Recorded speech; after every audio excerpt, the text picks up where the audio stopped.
It's supposed to be the busiest shopping day of the year. Cyber Monday is here and bargain hunters are scouring for deals.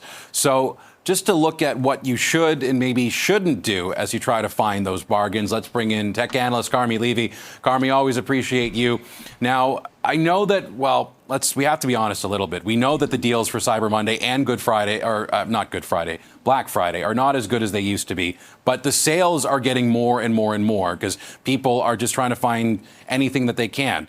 But on the other, I'm just trying to think, maybe there's some things that people shouldn't do, like saving their credit card, for instance, on a website portal.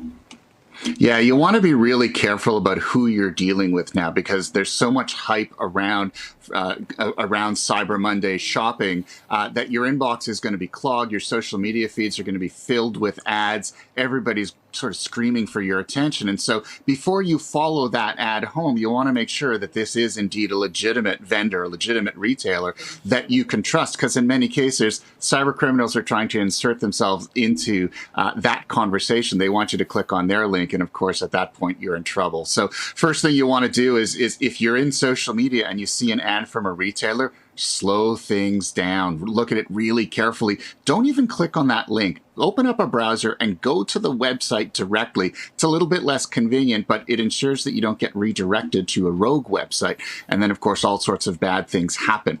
You mentioned this just before, is don't store all of your information. It's super convenient to store your credit card information on a vendor's website. But of course, then if they get breached, now your information is included in that. So take the hit. It's a little less convenient to enter it every single time, but it's a lot more secure because you're not handing that information over. And also watch really carefully on sites like Amazon or Walmart. In many cases, you're not buying from them. You're buying from a third-party partner. And in that case, it's anybody's guess who they are. They may be rogue retailers. They may be trying to scam you out of something. So really watch those ads really carefully. And if you're not sure, back away. There will be another good deal coming along in seconds.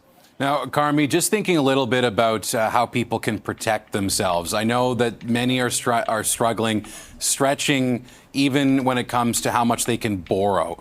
But as much as people want to use their own money, maybe it's better to use a credit card here?